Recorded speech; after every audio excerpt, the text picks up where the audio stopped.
Somos Veritas Dei, Ratio et Revelatio.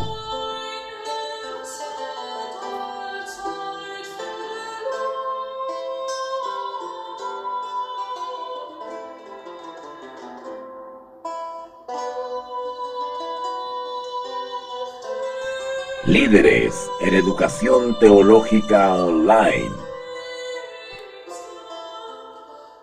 Queridos amigos, hermanos, vamos a iniciar entonces un pequeño repaso, muy pequeñito, para ir ya adentrándonos en esta última parte del tema que iniciamos la vez anterior, ¿verdad? Recuerden que nosotros vimos respecto a ciertos atributos de nuestro gran Dios de amor. Y por supuesto que vimos cositas muy sencillas, muy básicas, pero que son propias de la fe cristiana y que tenemos que tenerlas muy claro. Tenemos que estar convertidos y convencidos por la palabra de Dios de esas características hermosas de nuestro gran Dios. Y recuerden que la actitud necesaria y el consejo bíblico nos insta, nos estimula a que asumamos cierta disposición cuando nos acercamos a este tema. ¿Se acuerdan cuando leímos Deuteronomio capítulo 29, versículo 29? ¿Recuerdan ese famoso texto? Bueno, lo voy a leer ahora mismo. No es necesario que lo busquen porque vamos a ir avanzando. Esta es una introducción y un pequeño repaso. Pero si ustedes recuerdan Deuteronomio 29, 29, ahí decía claramente, este es un texto del Antiguo Testamento, y dice, las cosas secretas pertenecen a Jehová nuestro Dios, mas las reveladas son para nosotros. ¿Se dan cuenta? Hay cierto segmento mayoritario de la revelación de nuestro gran Dios que todavía permanecen en el seno de Dios. Dios en su inmensa sabiduría ha determinado que hay cosas simplemente que no las necesitamos, no es el tiempo, no es el momento, y en la actual condición caída que el ser humano eh, experimenta, pues simplemente son cosas que no las necesita, ¿verdad? Para ser partícipes de la naturaleza divina. Pero sin embargo no ha dado la suficiente luz y la suficiente información para vivir en justicia, para amar a Dios, para alcanzar misericordia y para ser sus hijos verdaderos. Y ese límite, es esa cerca en la cual tenemos que movernos. ¿Ok? Querer intrusiar, querer husmear, querer ser altanero o quizás ser un poquito más de lo curioso y querer adentrarnos en los terrenos por los cuales Dios no nos ha autorizado, pues simplemente quedamos a merced del enemigo. Desafortunadamente hay muchos seres humanos, así llamados cristianos, que están sobrepasando ese límite. Y al sobrepasar ese límite, pues quedan a merced del enemigo de Dios. Y ya no puede soplar Jesús, el Espíritu Santo sobre nosotros, sino que ahora es Satanás quien ejerce un ensalmo sobre cada uno de los rebeldes que de manera descuidada intentan adentrarse en los misterios de Jehová.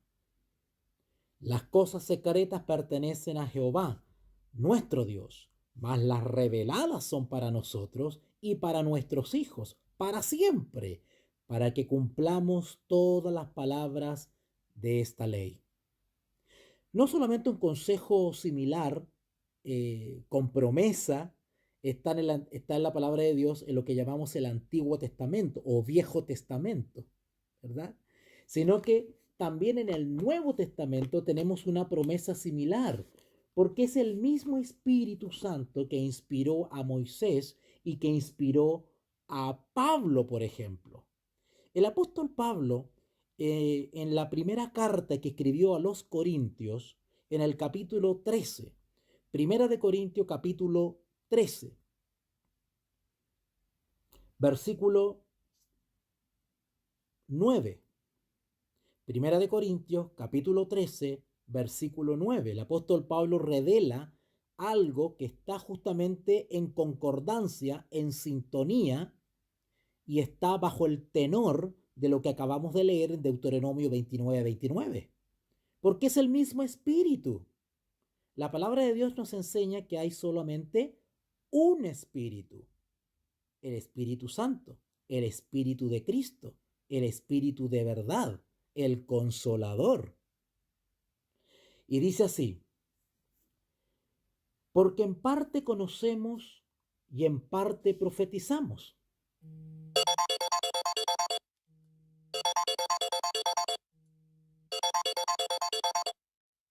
En parte conocemos y en parte profetizamos. Les pido mis disculpas porque estoy transmitiendo a través del teléfono y pues es posible que hayan imprevistos y alguien que no sabe pues me está llamando, ¿ok?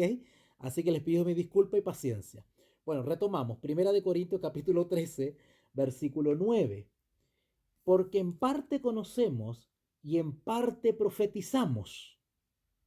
Mas cuando venga lo perfecto, entonces lo que es en parte se acabará. Cuando yo era niño, hablaba como niño, pensaba como niño, juzgaba como niño. Mas cuando allá fui hombre, dejé lo que era de niño. Ahora vemos por espejo, oscuramente, mas entonces veremos cara a cara. Ahora conozco en parte, pero entonces conoceré como fui conocido. Y ahora permanecen la fe, la esperanza y el amor. Estos tres, pero el mayor de ellos es el amor. Con estas palabras, pues les quiero hacer un pequeño repasito de lo que hemos visto en la clase pasada sobre la hermosa doctrina de la Trinidad bíblica. Decía a los hermanos por WhatsApp que ojalá se organicen, se programen y sigan estas transmisiones desde el comienzo, porque a la medida que voy avanzando poquito a poquito, paso a paso en este desarrollo, voy a ir robusteciendo un poquito más la presentación. Vamos a ir tocando algunos conceptos, algunos temas, vamos a ir dilucidando y clarificando palabras. Vamos a ir desmantelando el falso entendimiento de algunos conceptos.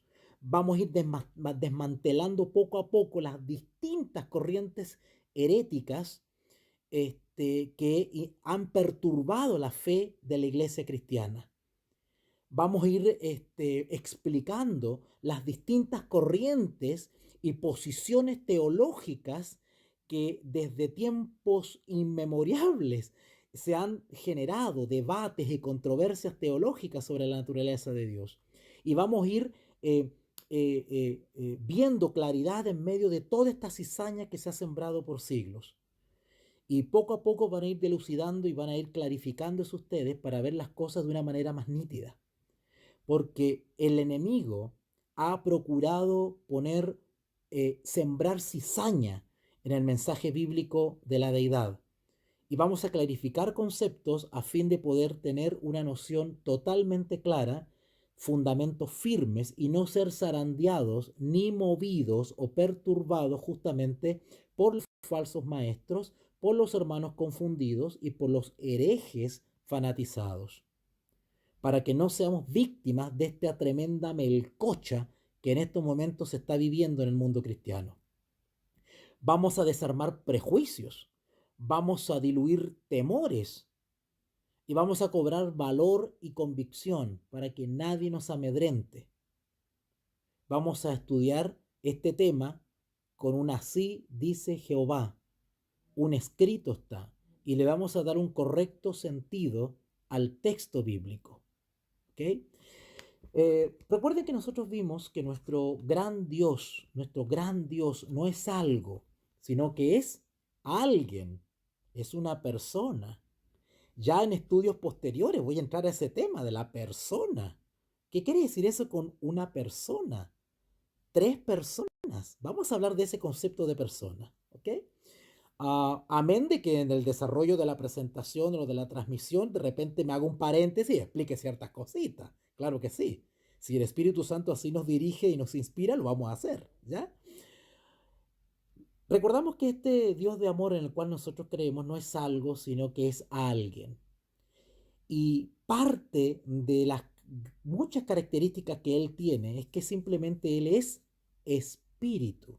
Nuestro gran Dios es espíritu. Eso lo hemos estudiado en la transmisión pasada.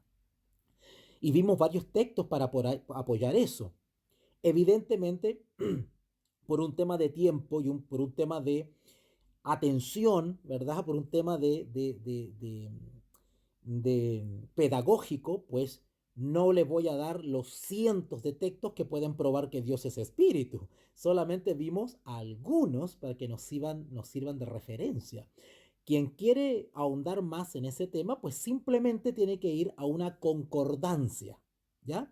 La concordancia generalmente está en la parte posterior de la Biblia y si no la tienes, pues puedes comprarla en el comercio, en una librería cristiana, pues una concordancia aparte para cargarla siempre con tu Biblia y eso te ayuda mucho para el estudio bíblico, ¿ya? También vimos que nuestro Dios es grande, es muy grande y vimos varios aspectos de esa grandeza. Vimos que nuestro Dios es grande en cuanto a espacio, espacio físico, temporal, geográfico, ¿verdad? Y vimos varios textos también impresionantes, unos textos hermosos vimos. ¿Se acuerdan de esos textos de que a donde yo vaya, donde yo huya, ahí estás tú, dice los profetas, ¿verdad? Después vimos también que Dios es grande respecto al tiempo. ¿Se acuerdan que vimos que Dios está en una esfera atemporal? A es sin, temporal tiene que ver con tempo, tiempo, sin tiempo. El tiempo no es una limitación, no es una frontera para Dios. Dios está por sobre el tiempo porque es el creador del tiempo mismo. No es como nosotros que somos seres mortales que sí estamos delimitados o circunscritos en un tiempo, ¿verdad? Sabemos cuándo nacemos y cuándo vamos a morir. O sea, sabemos que va a llegar un día en que vamos a morir. Nuestros días, por decirlo así, de alguna manera están contados. Pero el Dios infinito y eterno no tiene principio ni fin, ¿ok? No tiene fecha de nacimiento ni tiene fecha de vencimiento. Así que es un Dios grande en cuanto al tiempo también. Y vimos varios textos bíblicos hermosos. Entre ellos el famoso texto de Éxodo 3:14. ¿Recuerdan? Yo soy el que soy. ¿Ah? Ok. Vimos también que Dios es grande en cuanto al conocimiento.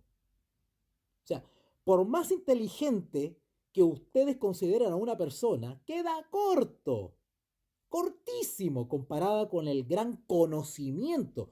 Oiga, usted y yo podemos estar leyendo todas las bibliotecas de Alejandría, de Antioquía y de Atenas y la biblioteca del qué sé yo, de la biblioteca más completa del mundo y quedamos cortos. Nos falta tiempo, nos falta vida y nos falta neurona. Quedamos cortos. Por lo tanto, es de una necedad abismante, es de una, perdonen la expresión, de una torpeza eh, irracional el pretender que un simple ser humano pueda comprender y menos explicar y menos escribir claramente la naturaleza de Dios.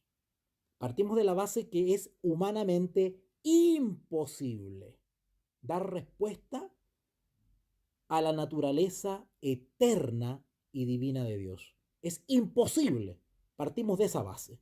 Ni los más eruditos, ni los más piadosos, ni los hombres que han dedicado su vida al estudio de la eterna deidad han podido dar respuesta a esto. Y de hecho, si usted lee los textos de los padres de la iglesia, de los grandes hombres piadosos que han dedicado tiempo a esto, ellos mismos reconocen en sus textos que escapa a sus capacidades que Dios le dio.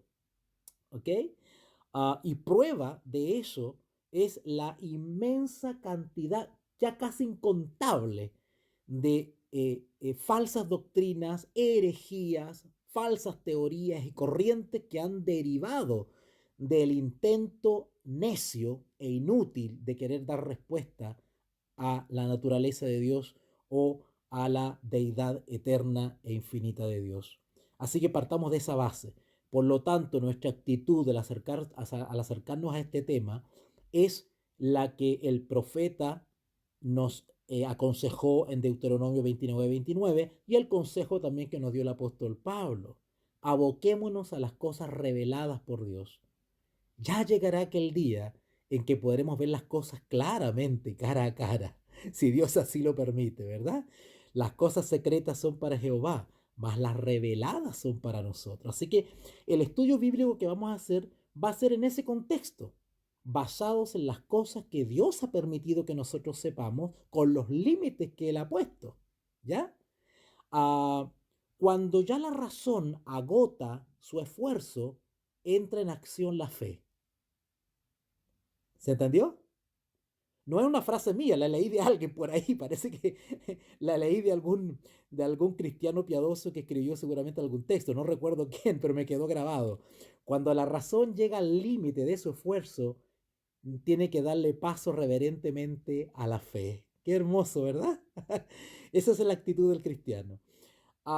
Porque si no le damos, no le damos, no le abrimos las puertas a la fe cuando nuestra razón ha llegado al límite, pues vamos a caer simplemente en la irracionalidad. Simplemente eso, ¿ya? Y nos ponemos en un terreno peligroso. Bueno, también vimos que no solamente es Dios grande respecto al conocimiento, sino que también vimos, y con eso terminamos la transmisión anterior, que Dios es grande en cuanto a poder. Recuerdan que vimos varios textos increíbles respecto al poder, de que todo lo que Él ha hecho, cuando dice que el cielo es su trono, la tierra es el estrado de sus pies, ¿dónde me van a construir ustedes un templo? ¿Verdad? Es grande, es inmenso, es eterno en poder, grande en poder. En el fondo yo estoy explicando con palabras sencillas algo que se llama como omnipotente, todopoderoso. Solo que yo en vez de decir omnipotente, para no complicarnos la existencia, yo digo Dios es grande en poder, ¿ya? Trato de hacerlo más sencillito. Pero en el fondo estoy hablando de un atributo de Dios, que es la omnipotencia, que es súper potente, más allá que súper, ultra potente, ¿ya? Es omnisapiente, todo lo sabe. Es omnipresente, está en todas partes, ¿verdad? Ok, y así podríamos. Es todopoderoso, ok. Todopoderoso es lo mismo que omnipotente, ¿ya? Ok. Bueno, lo que vamos a ver hoy día para cerrar este capítulo de las características de nuestro Dios, vamos a ver que Dios es singular, fíjate. Es muy singular. ¿Qué quiero decir con singular? Bueno, los singulares contrarios de plural. Singular en el sentido que es algo distinto. No es igual a los demás dioses que pretenden ser dioses. Nuestro Dios, el Dios cristiano, no es como Zeus de los romanos, ¿verdad? Que era el Dios padre de los romanos. No es como, ¿cómo se llamaba el Dios de los egipcios? Mire, me olvidé ahora, Ra, ¿verdad? ¿O no? ¿Sí? Ra, el Dios egipcio. No es como su esposa Isis, no es como su hijo Horus, porque el diablo también ha falsificado una trinidad. ¿Vale? Trinidad en el sentido de que también ha inventado tres, solo que en el mundo pagano no se llama Trinidad, como los herejes quieren confundirnos a nosotros, ¿verdad? Porque cuando el cristiano dice, ay, yo creo en la Trinidad bíblica, entonces, ¿qué dicen los herejes o los paganos, ¿verdad? O los hermanos confundidos? Ay, ustedes son paganos porque creen en tres dioses. Bueno, esa es una ignorancia, en realidad es un juego de palabra para confundirnos. Porque los paganos, por ejemplo, como los, qué sé yo, babilónicos, egipcios, sirios, ¿verdad? Ellos también tenían una falsa trilogía de dioses, solo que propiamente dicho tal, eso no es una trinidad. Es trinidad desde el punto de vista etimológico, porque trinidad viene de trine, que es tres, tres. Entonces ellos tenían tres dioses. Pero no se le llama propiamente trinidad, sino que se le llama triteísmo. Entonces los herejes paganos o hermanos confundidos acusan a los cristianos que creemos en las tres personas de la deidad, nos acusan de trinitarios y usan la palabra Trinidad para dar a entender que somos paganos y que nosotros creemos en tres dioses. No es así. La palabra Trinidad no fue introducida en el cristianismo para describir tres dioses. La palabra Trinidad es un concepto teológico que fue adoptado por los hombres de Dios para explicar teológicamente las tres personas de la deidad, ¿vale?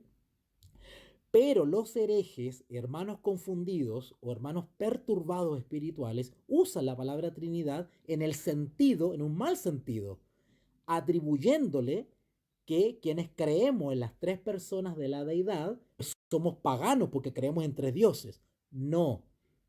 Es muy distinto los dioses paganos de nuestro único Dios de la Biblia. En el caso del paganismo, por ejemplo, los egipcios, ellos tenían una especie de triteísmo.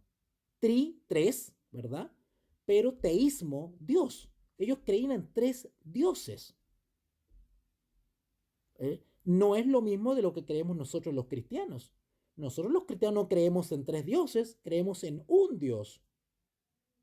Pero también reconocemos que esa deidad está, el ministerio de esa deidad o la operación de esa deidad está claramente desarrollada en la escritura también y podemos reconocer tres personas, no tres dioses, tres personas. Bueno, ya vamos a ahondar en eso más adelante cuando sigamos estudiando. Solamente estoy sentando las bases y haciendo un paréntesis.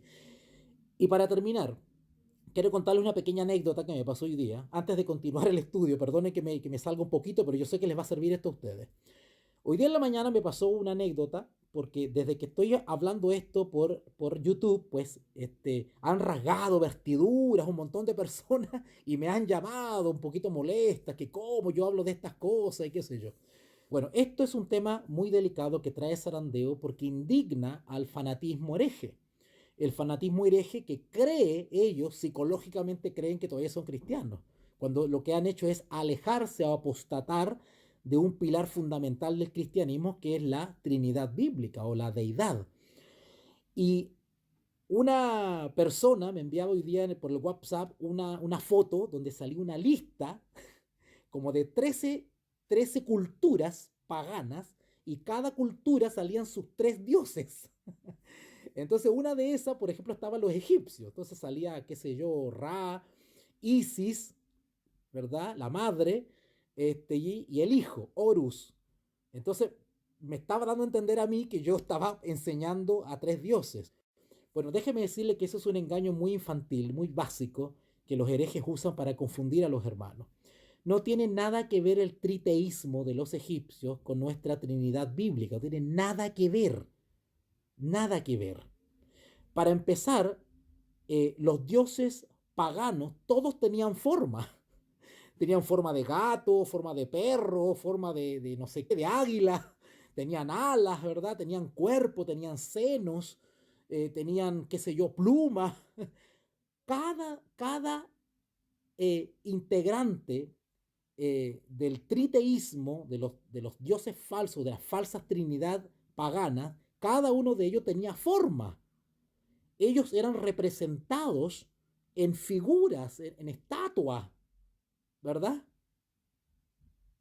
Bueno, el Dios cristiano no es así. Dios es espíritu y nadie le ha visto jamás. Es más, la escritura prohíbe el hacer imágenes, ¿ok? Ya sea del Padre, que nadie le ha visto, ya sea del Hijo, que los únicos que lo han visto han sido los apóstoles, ¿verdad? Y alguna descripción hay en la escritura cuando dice que no tendrá buen parecer o de hermoso parecer o algo así, ¿verdad? Pero no hay una descripción exacta, por lo tanto, las representaciones culturales y artísticas que se han hecho pues están en disonancia con la palabra de Dios porque Dios nos ordena no hacernos imágenes de la deidad. Sin embargo, los paganos sí se hacen imágenes. Ustedes pueden ver los dioses egipcios, forma de gato, forma de búho, forma de no sé qué. Y toda la falsa trinidad pagana tiene imágenes. Y no tiene nada que ver con la trinidad bíblica, que no es así. El Espíritu Santo no tiene cuerpo. No lo podemos representar en un cuadro, en una escultura. ¿Se dan cuenta? Entonces, la naturaleza de la Trinidad bíblica no tiene nada que ver con el triteísmo pagano. Pero los hermanos confundidos intentan relacionar eso y enredarnos con los conceptos y también por la falta de información o cultura general, porque ni siquiera bíblicamente es necesario rebatir a un hereje, basta con tener cultura general para decirle a un hereje, oye, no tiene comparación lo que estás haciendo. Es absurdo que compares las trinidades paganas, que son falsas, con la trinidad bíblica, que es bíblica. No tiene nada que ver. La naturaleza de nuestro Dios es infinitamente distinta, singular a las falsas trinidades. ¿Y por qué digo falsas trinidades? Porque el paganismo ha intentado falsificar justamente la Trinidad bíblica, porque el diablo todo lo copia. Y el diablo también ha copiado ese mensaje bíblico, como ha copiado un montón de cosas. No copiaba los milagros de Jesús. ¿Los copiaba o no los copiaba? ¿Tiene profetas el Señor? Sí. ¿Tiene profetas el diablo? Sí. ¿Tiene pastores y ministros de Dios y obreros de Dios? Sí. ¿El diablo tiene obreros y tiene ministros? Sí. ¿Los ángeles buenos realizan actos sobrenaturales? ¿Pueden transformarse físicamente? ¿Pueden pasarse al mundo material? Sí. ¿El diablo puede falsificarlo? Sí. Los muertos nada saben, ni pueden volver a la vida. ¿El diablo falsifica al familiar fallecido al muerto? Sí. Algunos me han dicho, ay, yo tuve algunos profesores, quiero contar una infidencia acá. Yo tuve algunos profesores, no voy a dar fuentes ni datos ni nada porque puede haber algún malintencionado escuchando eso y ocupa esta información para dañar nuestro ministerio. Pero yo tuve unos profesores que ellos cuestionaban los relatos bíblicos. Por ejemplo, la creación, Génesis, ¿verdad? El caso de Abraham con su hijo cuando fue a ser sacrificado, el diluvio, ¿no es cierto? Ok, bueno, ¿sabían ustedes que los pueblos paganos tienen casi las mismas historias que están en la Biblia? ¿Sabían ustedes eso? Bueno, no tienen por qué saberlo, pero se lo estoy contando. Entonces, la mayoría de nuestros hermanos amados, al no conocer estos datos que estoy dando, pues son fácil presa de los herejes y hermanos confundidos. Porque el diablo, a través de las religiones paganas nacidas de Babel, ha intentado falsificar toda la historia y el relato bíblico también. Todo lo falsifica, incluida la doctrina de la Trinidad bíblica o deidad. El diablo intenta copiar también la deidad. ¿Ok?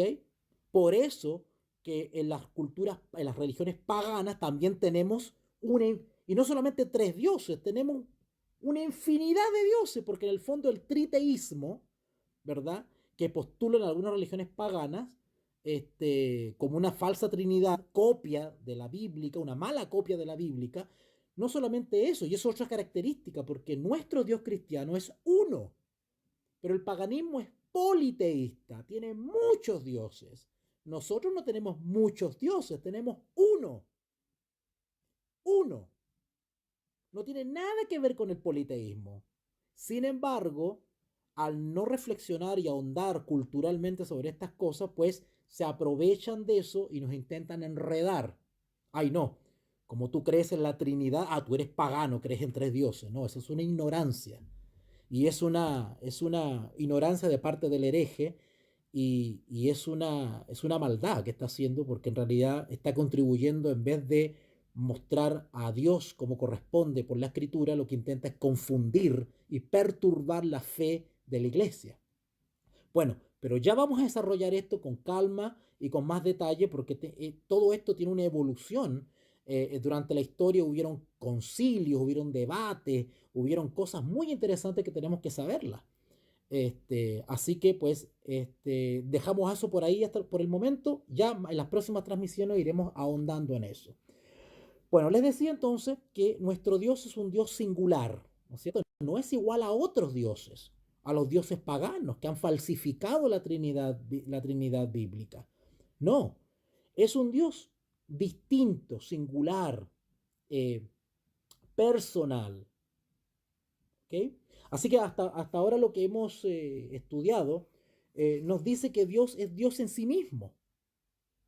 Dios es Dios en sí mismo. En cambio, los dioses paganos lo han inventado los mismos seres humanos.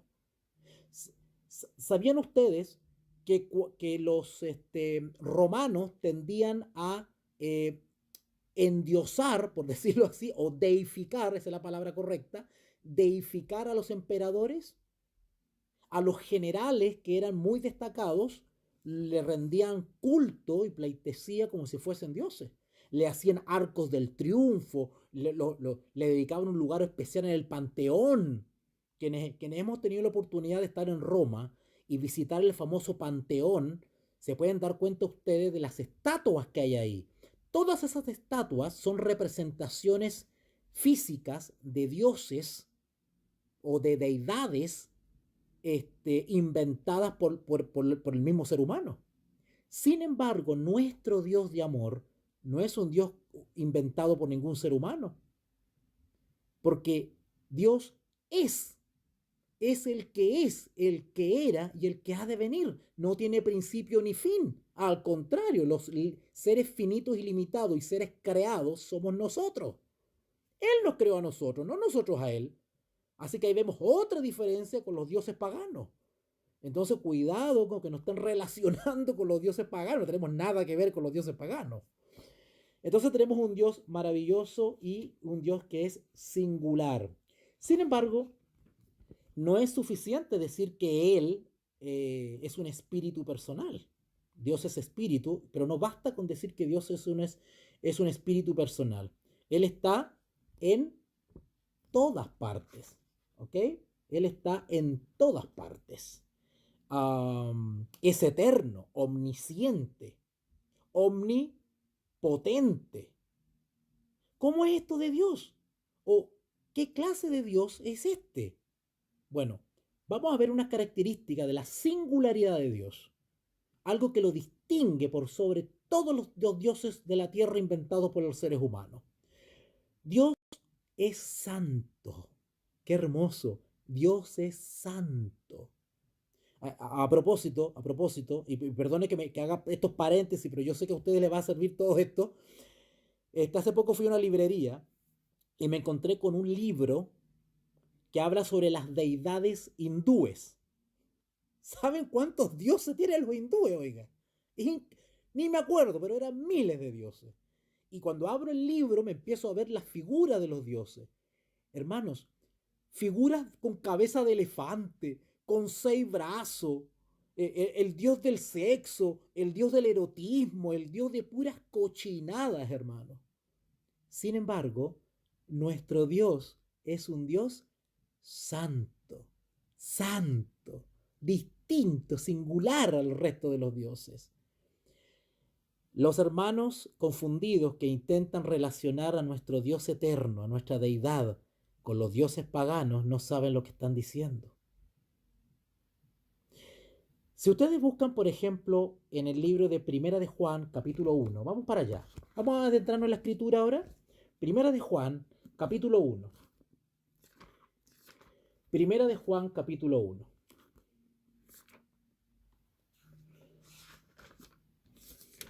Hermano, yo después, a ver si al final de la transmisión le doy un pequeño testimonio de algo que yo he experimentado en esta semana. Hermoso. Y ruego a Dios que todos ustedes también lo experimenten.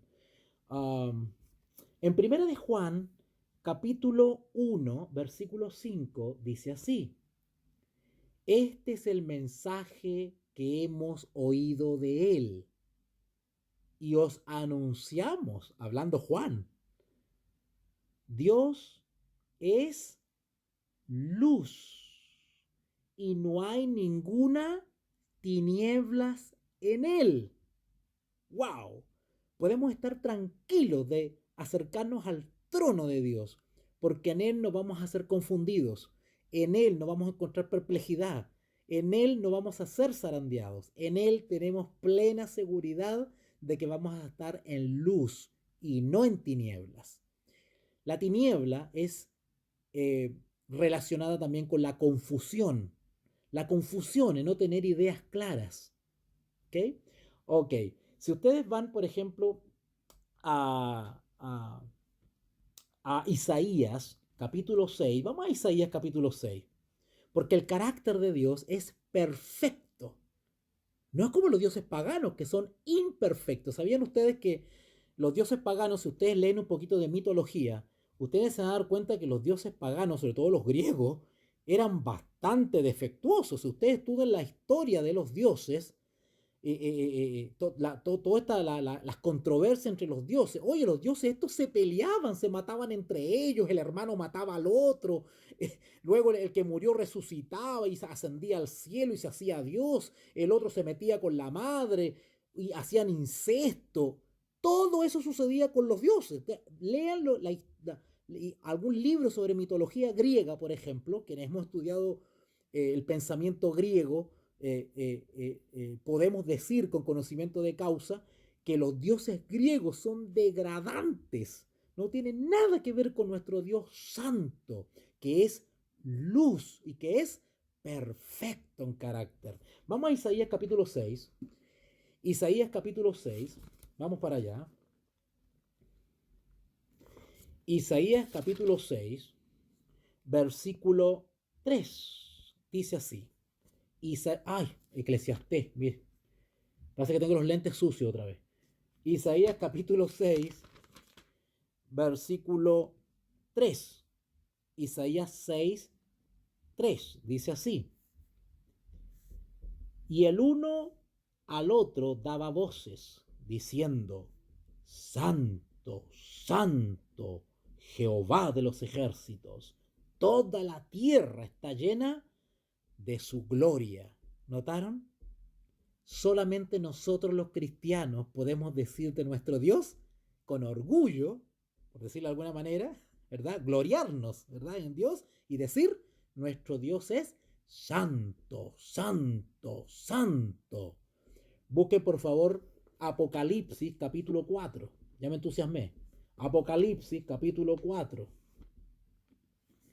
Apocalipsis capítulo 4. Versículo, déjeme ver acá.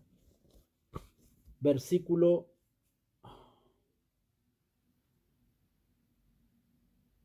8. Apocalipsis 4:8. Dice así: Y los cuatro seres vivientes tenían cada uno 6 alas, y alrededor y por dentro estaban llenos de ojos, y no cesaban de día y de noche de decir: Santo, Santo, Santo es el Señor Dios Todopoderoso. Versículo 9. Y siempre que aquellos seres vivientes dan gloria y honra y acción de gracias al que está sentado en el trono, al que vive por los siglos de los siglos, los 24 ancianos se postran delante del que está sentado en el trono y adoran al que vive por los siglos de los siglos y echan sus coronas delante del trono diciendo: Señor, digno eres de recibir la gloria y la honra y el poder, porque tú creaste todas las cosas y por tu voluntad existen y fueron creadas. Qué diferencia con los dioses paganos, ¿verdad? Y algunos hermanos intentan relacionarnos a nosotros los cristianos con los paganos. Qué enredo, hermanos, ¿eh? Nuestro Dios es luz, nuestro Dios es perfecto, Él es puro y totalmente libre de motivos, de pensamientos, de palabras y acciones inicuas o deshonestas. La mente de Dios es limpia, es honesta, es noble, es santa. Pero es difícil explicar qué es exactamente la santidad. Quizás en la eternidad iremos a conocer esta característica tan sublime de Dios, su santidad, santo, limpio, puro. ¿Ok? Las criaturas celestiales que rodean el trono de Dios están totalmente libres de toda impureza y sin embargo no pueden mirar la majestad de Dios y se dicen unas a otras en perpetuo asombro: Santo, santo Jehová de los ejércitos. No es de extrañar que Dios es descrito como magnífico en santidad. No vamos a buscar el texto, ustedes lo conocen, Éxodo 15:11. Éxodo 15:11. Allí está esa expresión hermosa que dice santo, perdón. No es de extrañar que Dios es descrito como magnífico en santidad. O sea, noten las palabras humanas, magnífico. Yo no sé si en el idioma celestial habrá una palabra más gloriosa que magnífico para describir la santidad de Dios. Porque lo que estamos leyendo y lo que estamos escuchando palabras humanas, conceptos humanos que quieren describir o intentan describir la gran santidad de Dios. Y noten que acá en Éxodo 15:11 dice magnífico en santidad. O sea, ¿qué palabra más grande que magnífico puede pronunciar un ser humano? No existe. Porque es imposible describir la santidad y la grandeza de Dios, humanamente hablando. Es esta característica, justamente su santidad, la que es una característica que separa a Dios o lo distingue de todas las criaturas. Si ustedes buscan en Salmo 99:3, vamos para allá, Salmo 99:3, Salmo 99:3, Salmo 99:3 dice así: alaben tu nombre grande y temible, Él es santo. Alaben tu nombre, grande y temible. Esto de temible y me hace acordar Apocalipsis, ¿verdad? Cuando a la voz de Dios, la corteza terrestre se mueve, ¿no es cierto? Él terrible, grande, y Él es santo. Si ustedes van ahora a Isaías 40:25, Isaías 40:25, Isaías 40:25, dice así, Isaías 40:25, dice: ¿a qué pues me haréis semejante? ¿O me compararéis? Dice el santo. Se dan cuenta que nuestro Dios es incomparable. ¿Cómo entonces me vienen a decir que yo soy pagano, que creo en tres dioses? ¿Ah? Son los herejes los politeístas. Acá dice: ¿a qué pues me haréis semejantes? ¿O me compararéis? Dice el santo. Isaías 40:25. Y luego leemos en Salmo 24:3 algo que tiene que ver justamente con esta comparación que estamos haciendo. Salmo 24:3, vamos para allá. Bueno, para que vean que esto no está preparado, yo también estoy buscando igual que ustedes, así que me tomo mi tiempo. Salmo 40, Salmo 24:3. Vamos a Salmo 24:3. Salmo 24:3. Dice así: ¿quién subirá al monte de Jehová? ¿Y quién estará en su lugar santo? ¿Notaron? No se puede decir eso de los dioses paganos. ¿Ok? Dios es muy limpio de ojos para ver el mal, ni puede ver el agravio. Si ustedes van a Habacuc 1:13, hagan el esfuerzo y vayan a Habacuc 1:13. En Habacuc 1:13, ustedes van a leer algo hermoso ahí. Habacuc 1:13. ¿Ok? Dice así, Habacuc 1:13. Muy limpio eres de ojos para ver el mal, ni puedes ver el agravio. ¿Por qué ves a los menospreciadores y callas cuando destruye el impío al más justo que él? ¿Notaron? Muy limpio eres de ojos para ver el mal, ni puedes ver el agravio. El pecado y el mal le es aborrecible, le es ajeno a nuestro Dios santo. Qué hermoso. No solamente nuestro Dios es santo respecto a su singularidad, sino que también Dios es un Dios justo. Justo. Nada que ver con los dioses paganos. Si ustedes van a Salmo 145, Salmo 145, vamos para allá. Salmo 145, 17. Salmo 145, 17. 145, 17. Dice así. Justo es Jehová en todos sus caminos y misericordioso en todas sus obras. Y esto es por siempre inalterable, porque Dios no cambia. Siempre ha sido, es y será un Dios justo. Su gobierno de la creación está firmemente establecido sobre las columnas gemelas de la justicia y el juicio. Nuestro Dios siempre hace lo que es recto. Toda sentencia que Él dicta está justificada y nunca puede ser censurado por ningún juicio que se haga, porque Él es inflexiblemente justo. Si ustedes van a Génesis 18:25, Génesis 18:25, nos vamos a encontrar con lo siguiente. Génesis 18:25 dice así: lejos de ti el hacer tal, que hagas morir al justo con el impío, y que sea el justo tratado como el impío. Nunca tal hagas. El juez de toda la tierra no ha de ser lo que es justo. ¿Notaron? Por eso que confiamos en él para el juicio investigador. Porque cada uno recibirá justamente según y conforme a sus obras. Porque confiamos plenamente en su justicia. En el Salmo 51:4, Salmo 51:4, vamos para allá. Salmo 51:4 dice: contra ti solo he pecado y he hecho lo malo delante de tus ojos, para que seas reconocido justo en tu palabra y tenido por puro en tu juicio.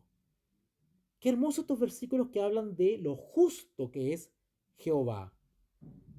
¿Cómo nos consuela este hecho? ¿Qué confianza nos debe dar estas cosas? Porque Él juzgará al mundo. En el juicio final tenemos que tener la confianza que Él será un juez justo. No habrá lugar para errores. Nadie recibirá de Dios ni más ni menos de lo que merezca. Salmo 96:13. Ahí mismo. Salmo 96:13. Dice así: delante de Jehová que vino, porque vino a juzgar la tierra. Juzgará al mundo con justicia y a los pueblos con su verdad.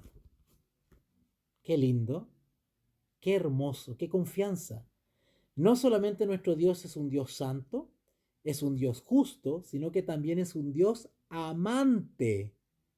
Amante. No vamos a leer el texto, ustedes lo conocen, de Primera de Juan capítulo 4, ¿verdad? Dios es amor. Ya lo conocemos ese ya. Pero quiero llevarles unos textos más para ratificar este atributo y esta característica hermosa de nuestro único Dios. verdadero, eterno. Joel 2:13. Vamos a Joel 2:13. Vamos a Joel 2:13, hermanos. Dice así, Joel 2:13. Dice, rasgad vuestro corazón y no vuestras vestiduras, y convertíos a Jehová vuestro Dios, porque misericordioso es y clemente, tardo para la ira y grande misericordia. Hermanos, cuando ahí dice tardo para la ira, quiere decir que es longánime. La palabra longánime quiere decir que él tiene una paciencia y nos espera, ¿verdad? Es paciente, no queriendo que ninguno perezca, sino que todos procedamos al arrepentimiento. Ese es el consejo que da aquí en el libro de Joel 2:13. Rasgad vuestro corazón y no vuestras vestiduras. ¿Ok? Ah, porque misericordioso es y clemente, tardo para la ira y grande misericordia, que se duele del castigo, ¿verdad? Hablando de esto, de que Dios se duele del castigo, porque no es que Dios no es un Dios sádico que se goza en castigar y enviar juicios a los pecadores, eso no es así. Eh, por allá, después del siglo II, siglo III, por allá, apareció una persona cristiana de nombre Marción. Ya vamos a hablar de él ya. Un tal Marción, que después derivó en una secta llamada los marcionitas, ¿verdad? Que también tenían ideas extrañas sobre la deidad de Dios, ¿verdad? Bueno, y Marción decía que Dios del Antiguo Testamento era un Dios malo, cruel, pero el Dios del Nuevo Testamento era puro amor. Ese hombre estaba equivocado teológicamente porque estaba distorsionando el carácter de Dios, yéndose a los extremos, ¿verdad? Bueno, acá la escritura nos dice que en Joel 2:13 que Dios se duele del castigo. Parece que el hermano Marción no tenía nada claro, ¿no es cierto? Y si ustedes van a Jonás 4:2, por ahí va, Jonás 4:2, está más adelantito que Joel, ¿ya? Jonás 4:2. Jonás capítulo 4, versículo 2. Dice así. ¿Okay? Dice así. Y oró a Jehová y dijo, ahora, oh Jehová, ¿no es esto lo que yo decía estando aún en mi tierra? Por eso me apresuré a huir a Tarsis, porque sabía yo que tú eres Dios clemente y piadoso. Qué hermoso, tardo en enojarte y de grande misericordia y que te arrepientes del mal. Mira qué lindo, mira qué lindo, qué hermoso nuestro Dios y distinto. Si ustedes van un poquito más adelante a Miqueas 7:18, vamos a Miqueas 7:18, más adelantito, viene después de Jonás. Miqueas 7:18. Dice así. Este texto a mí me encanta. Este texto a mí me encanta porque tiene justamente con el gran amor de Dios y su misericordia para perdonar a todos los que hemos sido unos viles pecadores. Miqueas capítulo 7, versículo 18. Dice así. ¿Qué Dios como tú, que perdona la maldad y olvida el pecado del remanente de su heredad? No retuvo para siempre su enojo, porque se deleita en misericordia. Todo lo contrario a nosotros, que a veces somos rencorosos, no nos olvidamos, ¿verdad? No nos olvidamos, o les estamos restregando en la cara los pecados pasados a los hermanos, ¿verdad? No, ese no es el carácter y el atributo de Dios, y el cual nosotros deberíamos también, por medio del Espíritu Santo, generar esos frutos. No tener rencor, ¿verdad? Ni tampoco estar restregando la vida pasada de los hermanos en el presente. Eso no lo hace Dios. Acá dice que, ¿qué Dios como tú que perdona la maldad y olvida el pecado del remanente de su heredad? No retuvo para siempre su enojo porque se deleita en misericordia. Bueno, el que no practica esto porque no tiene el Espíritu de Dios. ¿Ok? Qué Dios más maravilloso el que tenemos, ¿verdad? Qué Dios más lindo. Su justicia La justicia de la ley demanda nuestro castigo. ¿Sabían eso ustedes? Porque la ley señala nuestra condición y la ley demanda la muerte del pecador. Sin embargo, Jesús murió por nosotros en nuestro lugar para satisfacer las demandas de la ley y a nosotros dan una nueva oportunidad para vivir una vida nueva en concordancia y en armonía con su ley, que es su norma de conducta moral. Terminamos esta parte del Dios amante con Primera de Juan 4:10. Primera de Juan 4:10. Vamos para allá. Son textos que conocemos, hermanos, pero es rico, es lindo repasarlos otra vez porque refrescan el alma, refrescan el espíritu. Primera de Juan, capítulo 4, versículo 10. Primera de Juan, capítulo 4, versículo 10, dice así: en esto consiste el amor, en que nosotros, no en que nosotros hayamos amado a Dios, sino que Él nos amó a nosotros y envió a su... Esa palabra envió, evidentemente está hablando de otro distinto a Dios Padre, ¿vale? Por si acaso, aprovechando que está el versículo, aprovecho de aplicar eso, ¿verdad? Porque ese es el contexto de lo que estamos estudiando. Versículo 10. En esto consiste el amor. ¿En qué? ¿En qué consiste el amor? ¿Cuál es la descripción más hermosa de amor que nos da la palabra de Dios? No en que nosotros hayamos amado a Dios, sino que Él, Dios, Padre, nos amó a nosotros. ¿Y qué hizo por amor? Hizo un acto, hizo una acción. ¿Qué hizo? Envió a su Hijo. Ahí tenemos el misterio de la encarnación, ¿verdad? Ese hermoso milagro que los paganos no entienden. Y parece que los herejes tampoco. Y envió a su Hijo en propiciación por nuestros pecados. Propiciación es una palabra que quiere decir una especie como de algo que se presenta para satisfacer, ¿verdad? O para pagar, ¿no es cierto?, la deuda, ¿no? Saldar una deuda, ¿verdad? Y envió a su Hijo unigénito al mundo, perdón, versículo 10, sino que Él nos amó a nosotros y envió a su Hijo en propiciación por nuestros pecados. ¿Ok? ¿Cuántas personas hay ahí? Dos, ¿verdad? Dios nos amó y envió a su Hijo. Dos. Sigamos leyendo un poquitito. Mira, ya me entusiasmé ya. Vamos a leer un poquitito más. Versículo 11. Amados, si Dios nos ha amado así, debemos también nosotros amarnos unos a otros. Nadie ha visto a Dios jamás, a Dios Padre.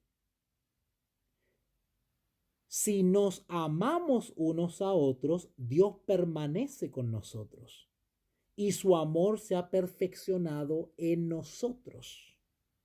Noten esa parte, ¿eh? Si nos amamos, versículo 12, unos a otros, Dios permanece en nosotros. ¿Cómo es eso? ¿Que Dios Padre baja y abandona el cielo? ¿Cómo es eso? Qué hermoso, ¿ah? ¿Eh? Bueno, vamos a explicar humanamente cómo el apóstol explica este misterio de la deidad y de las tres personas que conforman la deidad. Mira qué lindo, versículo 11. Amados, si Dios nos ha amado así, debemos también nosotros amarnos unos a los otros. Versículo 12. Nadie ha visto jamás a Dios. Si nos amamos unos a otros, Dios permanece en nosotros y su amor se ha perfeccionado. ¿Cómo es eso? Dice que Dios permanece en nosotros, literalmente, en nosotros permanece. Y no solamente eso, sino que dice que ese amor, dice que nos perfecciona. Bíblicamente, ¿qué cosa nos perfecciona y nos hace producir frutos? Para allá vamos, ¿verdad? Versículo 13. En esto conocemos que permanecemos, eso de conocemos, en esto damos evidencia que permanecemos en Él, en Dios. ¿ok? Es decir, que somos hijos de Dios. Y Él en nosotros, es decir, que hay comunión, que le pertenecemos, ¿ok? En que nos ha dado, ¿qué cosa? ¿Qué cosa? Nos ha dado su, su espíritu. ¿Qué espíritu es ese? El consolador. ¿No dice eso San Juan 14? Y yo rogaré al Padre y enviará otro consolador. Y el consolador o el espíritu de Cristo o el espíritu de verdad o los 7 espíritus o la lluvia temprana y tardía, ¿verdad? Cuando empieza a obrar en nuestra vida, ¿qué cosas se notan? ¿Qué cosas quedan en evidencia? Los frutos del espíritu. Amor, paz, longanimidad, conversión, pensamientos santos, actos nobles, santos, ¿verdad? Hay una perfección de la vida cristiana que es asesorada y guiada por el Espíritu Santo,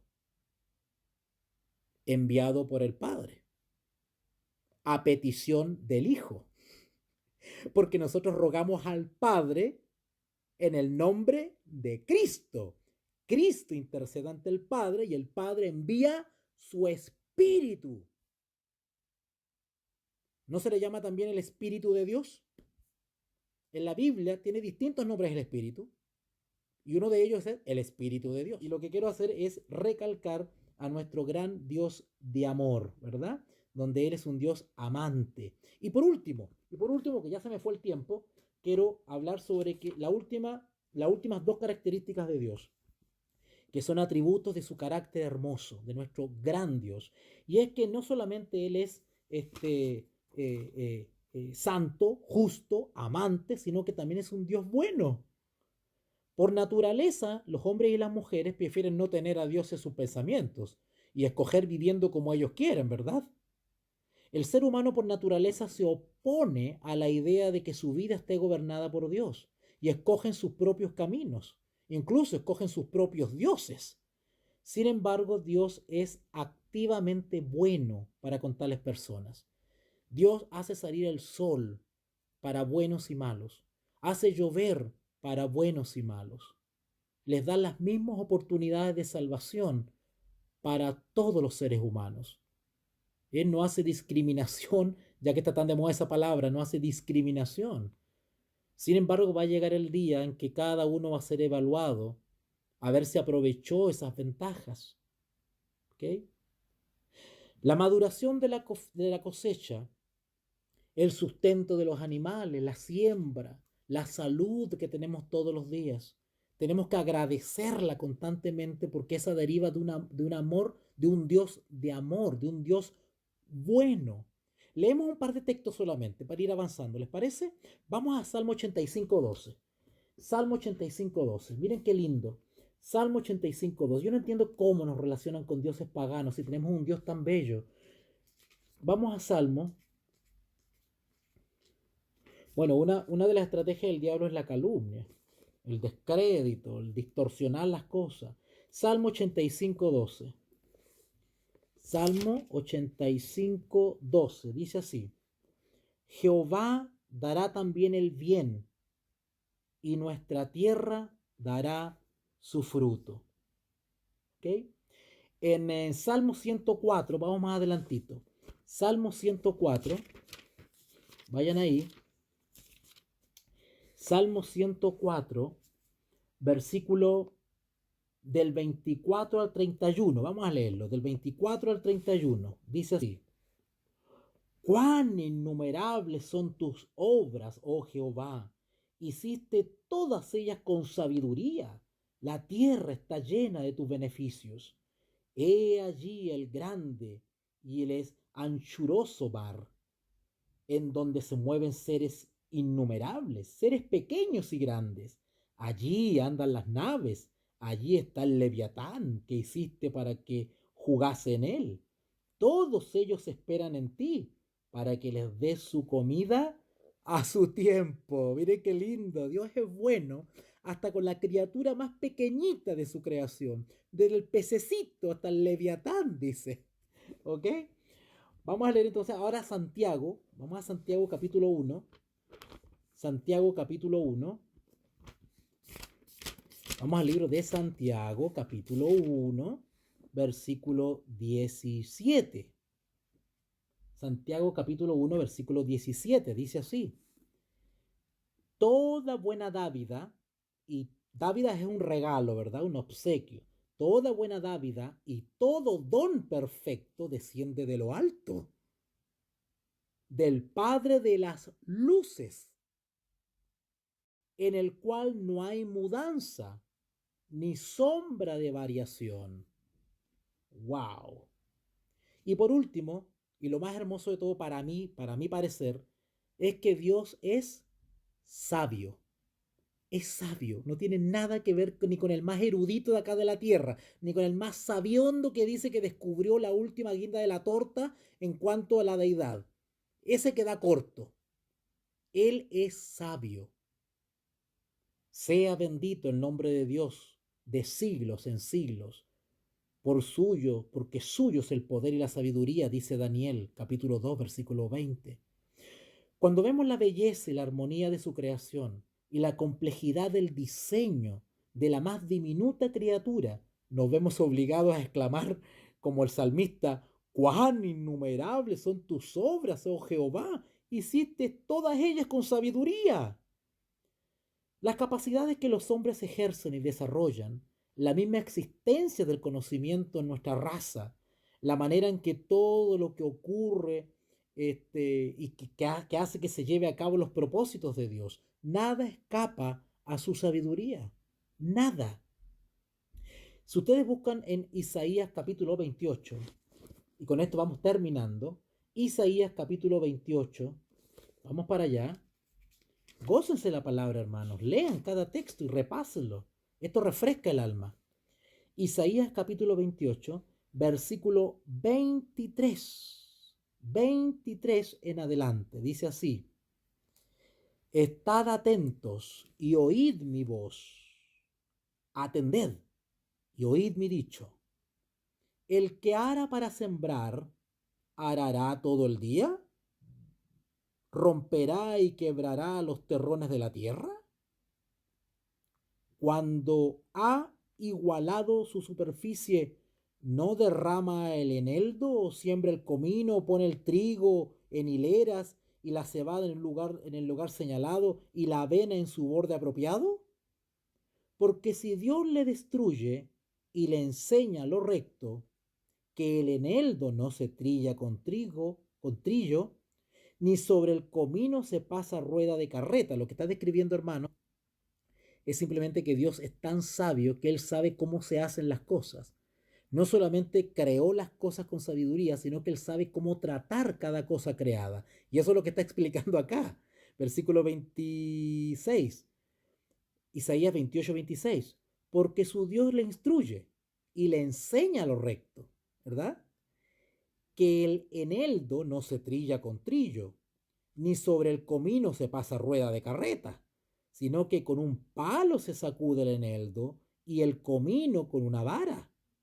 El grano se trilla, pero no lo trilla para siempre, ni lo comprime con la rueda de su carreta, ni lo quebranta con los dientes de su trillo. También esto salió de Jehová de los ejércitos, para hacer maravilloso el consejo y agradecer la sabiduría.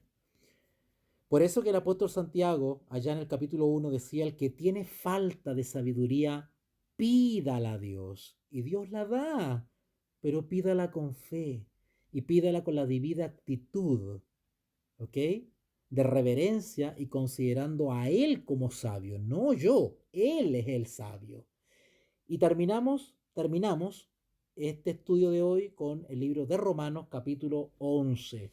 Romanos capítulo 11. Vamos a cerrar con broche de oro con este hermoso texto de Romanos capítulo 11, dije, ¿verdad? A ver. Romanos capítulo 11, versículos 33 en adelante. Dice así. Oh, profundidad de las riquezas de la sabiduría y de la ciencia de Dios. Cuán insondables son sus juicios e inescrutables sus caminos. Porque, ¿quién entendió la mente del Señor? ¿O quién fue su consejero? ¿O quién le dio a él primero para que le fuese recompensado? Porque de él y por él y para él son todas las cosas. A él sea la gloria por los siglos. Amén. Bueno, hermanos, hemos finalizado el pequeño estudio que hicimos hoy día. Me pasé un poquitito, pero creo que fue necesario. Yo les agradezco a los que han tenido la paciencia de estar acompañándome, ¿verdad? Espero de todo corazón que de alguna manera este estudio nocturno nos haya fortalecido espiritualmente, nos haya de alguna manera hecho entender la grandeza de nuestro Dios, su eternidad, su infinitud, su sabiduría, su amor, su luz, ¿okay? Su singularidad, distinto a otros dioses. Es el único, ¿ok? Así que, mis queridos hermanos, yo les ruego de que inclinen su rostro y me acompañen en una oración para dar gracias a Dios por este momento. Oremos.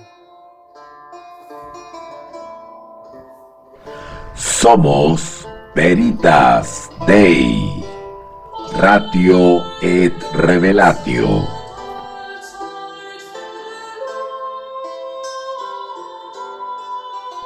Líderes en educación teológica online.